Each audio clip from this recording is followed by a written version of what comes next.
College में happy married life पर एक कार्यक्रम हो रहा था जिसमें कुछ शादीशुदा जोड़े हिस्सा ले रहे थे।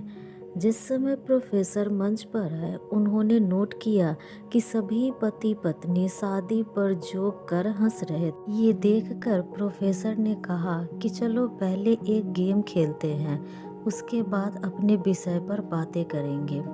सभी खुश हो गए और कहा, कौन सा गेम?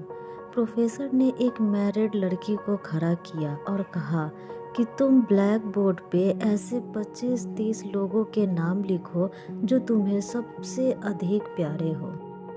लड़की ने पहले तो अपने परिवार के लोगों के नाम लिखे, फिर सगे संबंधी, दोस्तों, पड़ोसी और सहकर्मियों के नाम लिख दिए। अब प्रोफेसर ने उससे कोई भी कम पसंद वाले 5 मिटाने को कहा। लड़की ने अपने सहकर्मियों के नाम मिटा दिए। प्रोफेसर ने और 5 मिटाने को कहा। लड़की ने थोड़ा सोचकर अपने पड़ोसियों के नाम मिटा दिए। अब प्रोफेसर ने और 10 नाम मिटाने को कहा। लड़की ने अपने सगे संबंधी और दोस्तों के नाम मिटा दिए। अब बोर्ड पर सिर्फ 4 नाम बचे थे, जो उसके मम्मी, पापा, पति और बच्चे का नाम था। अब प्रोफेसर ने कहा, इसमें से 2 नाम मिटा दो।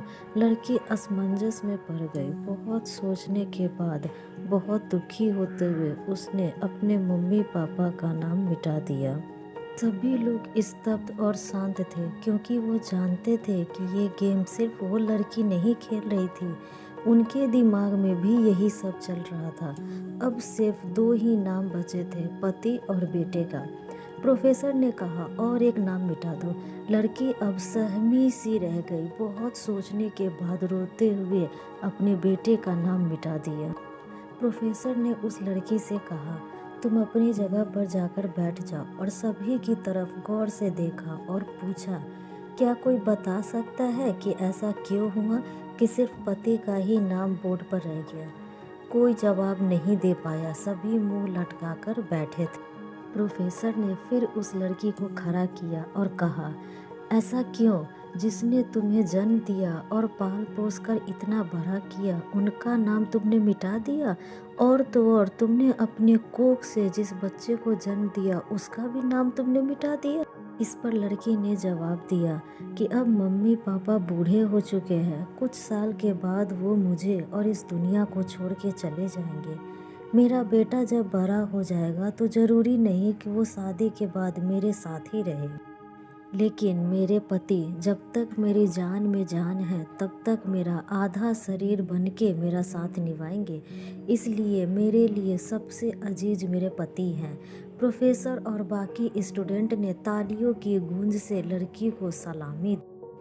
प्रोफेसर ने कहा, तुमने बिल्कुल सही कहा कि तुम और सभी के बिना रह सकती हो, पर अपने आधे अंग अर्थात अपने पति के बिना नहीं रह सकती। मजाक मस्ती तक तो ठीक है, पर हर इंसान का अपना जीवन साथी ही उसको सबसे ज़्यादा अजीज होता है। तो दोस्तों, यह थी हमारी आज की कहानी। आपको यह कहानी कैसी लगी हमें कमेंट करके ज़रूर बताएं। साथ ही लाइक एंड सब्सक्राइब करना ना भूलें।